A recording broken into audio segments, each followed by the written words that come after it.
천둥마사 천지를 만드신 하나님 아버지를 내가 믿사오며 그의 아들 우리 주 예수 그리스도를 믿사오니 이는 성령으로 잉태하사 동정녀 마리아에게 나시고 본디오 빌라도에게 고난을 받으사 십자가에 못 박혀 죽으시고 장사한 지 사흘 만에 죽은 자 가운데서 다시 살아나시며 하늘에 오르사 전능하신 하나님 우편에 앉아 계시다가 저리로서 산자와 죽은 자를 심판하러 오십니다. 성령을 믿사오며 거룩한 공예와 성도가 서로 교통하는 것과 죄를 사하여 주시는 것과 몸이 다시 사는 것과 영원히 사는 것을 믿사오나이다. 아멘.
하나님은 전능하시고 하나님의 성전은 신비롭고 하나님의 솜씨는 절묘하고 하나님의 시간편 우리가 헤아릴 수 없지만 은혜를 따라 베푸신 큰 은혜는 꿈꾸는 같은 축복의 때가 될 수 있음을 경험합니다.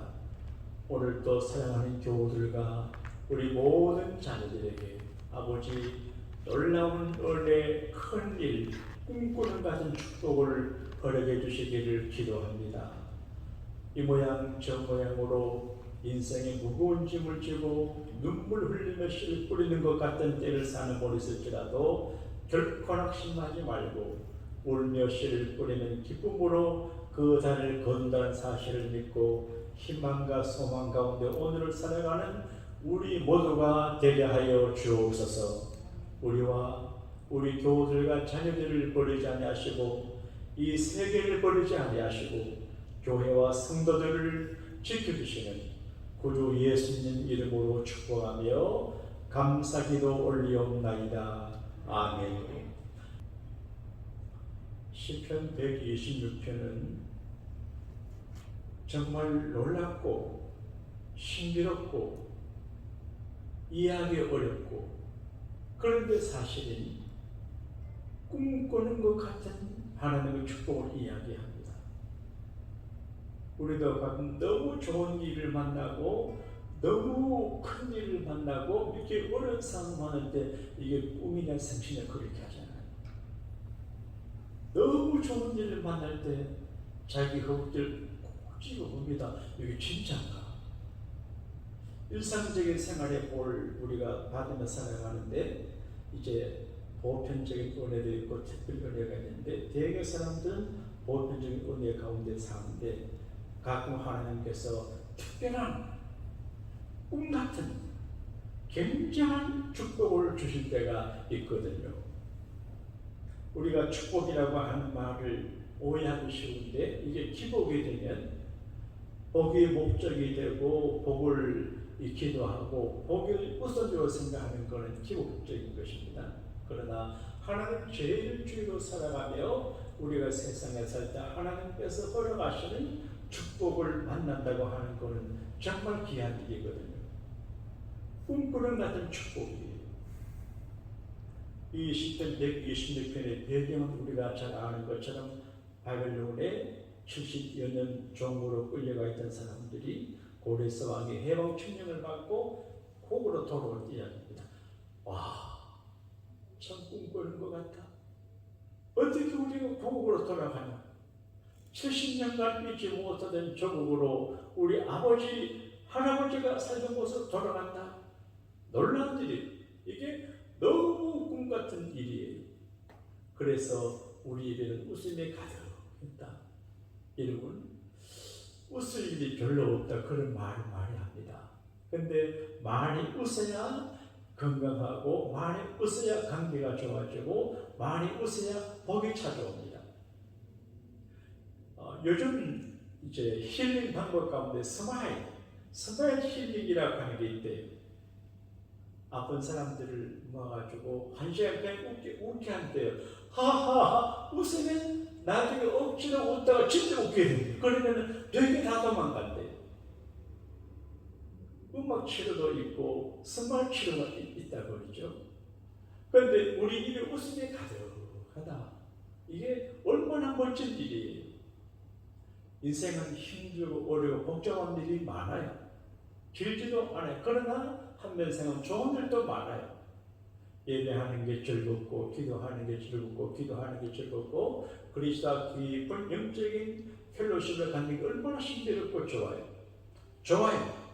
우리 입에는 웃음이 가득하다. 여기에서 웃으면 억눌리던 70년 동안의 너의 생활에서 해방될 적에 너무 좋은 거거든요. 찬양이 가득 찼다. 절로 노래가 나옵니다. 은혜를 받으면 노래하고 싶거든요.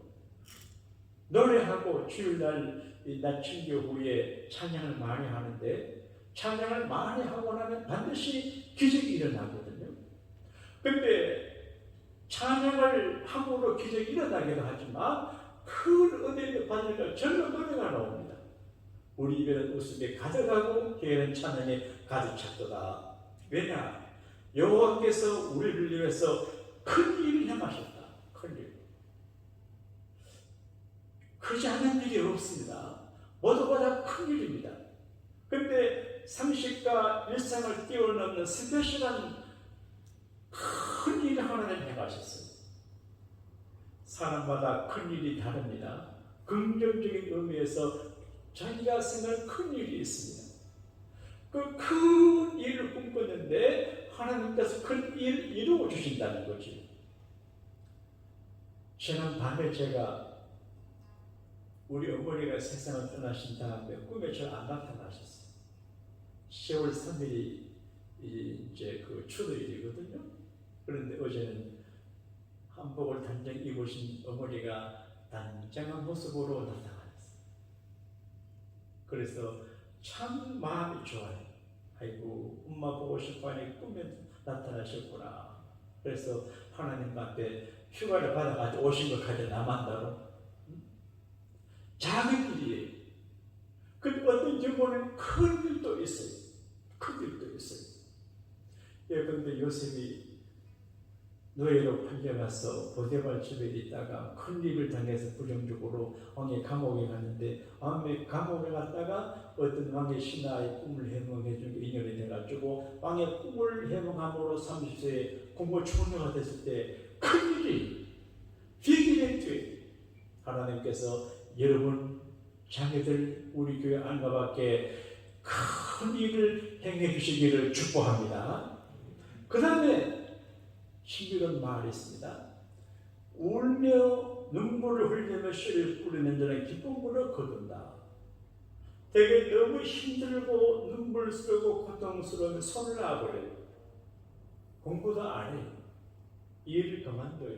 운다고. 근데 울면서도 눈물겨운 가난과 고통과 괴로움 속에서도 수고하고 씨를 뿌리고 노력하는 그 사람은 거둔다는 거예요. 제가 어느 여자 고등학교 앞을 보니까 그 정문 입구에 표가 이렇게 되어 있어요. 지금도 기억이 나요. 걸어가면서 생각하라. 대개 사람들이 생각하다 보게 되면 로당에 생각하는 사람처럼 생각하느라고 올 수도 돼요. 생각을 하기 위해서 하던 일을 안 하고 직장도 안 가고 생각해 본다고 하는데 거기에 걸어가면서 생각해라. 소녀들이 생각이 많지 않겠어요? 그걸 생각을 하기 위해서 싸움하지 말고 하는 일을 컨티뉴 하면서 생각하라. 우리가 눈물이 흐르는 일을 만날지라도 포기하거나 중단하지 말고 눈물 가운데서도 기도의 씨를 뿌리고 수고의 씨를 뿌리고 노력의 씨를 뿌리라, 그런 말이죠. 그리고 확실하게 확언을 합니다. 울며 씨를 뿌리러 나가는 자는 반드시 그 기쁨으로 그 곡식단을 가지고 돌아옵니다. 뿌린 거예요. 밀을 뿌렸으면 반드시 밀 곡식단을 가지고 온다는 거예요. 눈물의 씨앗, 사랑은 눈물의 씨앗을 그러는데 하나님 앞에 눈물을 씨로 뿌리는 그런 눈물의 기도, 눈물의 삶의 양을 심을 때 하나님은 거두게 하세요. 다윗은 눈물이 많은 사람이었습니다. 그래서 하나님 눈물 병에 제 눈물을 담아주세요. 그렇게 했어요. 시적인 표현이에요. 하나님께서 무슨 눈물병이 있겠습니까? 그러나 눈물병에 제 눈물을 담아주세요. 그러니까 다윗의 인생에 꿈같은 역사가 일어나죠. 사랑하는 여러분, 더 길게 말씀하지 못해도 꿈꾸는 같은 축복을 받아 누리게 되기를 바랍니다. 이 말씀으로 말씀 마치겠습니다. 전라남도 순천에 가면 이 목사님이라는 분이 계세요. 근데 그 따님들만 계시는데 그 사이 따님들이 비즈니스를 하는데 얼마나 삶이 잘 되는지 몰라요. 스마트폰에 들어갈 액정이 뭔지 모르겠는데 액정을 만들어서 납품하는 사람. 중국에 공장이 있는데 직원이 1,600명이 된대. 근데 그 딸이 말하는데, 엄마, 하나님께서 꿈꾸는 같은 축복을 주십시오. 그래서 그 따님이 아버지에게 좋은 차도 사주려고 좋은 사주 하여간 교회가 할 수 없는 일로 교회를 도와요. 그래서 그 어머니, 그 아버지가 하시는 말씀이 꿈꾸는 같은 축복을 하나님 허락하신다고 말해요. 그래서 여러분, 꿈꾸는 같은 축복이 뭔지 잘 모르시겠어요? 나도 잘 몰라요. 그런데 오늘 이 10월달에 꿈꾸는 같은 축복을 하나님 앞에 허락받게 되시기를 우리 주님 이름으로 축복합니다. 하늘에 계신 우리 아버지여, 이름이 거룩히 여김을 받으시오며 나라에 임하옵시며 뜻이 하늘에서 이루어진 같이 땅에서도 이루어지이다. 오늘날 우리에게 일용할 양식을 주옵시고 우리가 우리에게 죄진 자를 사하여 준 것 같이 우리 죄를 사하여 주옵시고 우리를 시험에 들게 하지 마옵시고 다만 악에서 구하옵소서. 대개 나라와 권세와 영광이 아버지께 영원히 있사옵나이다. 아멘.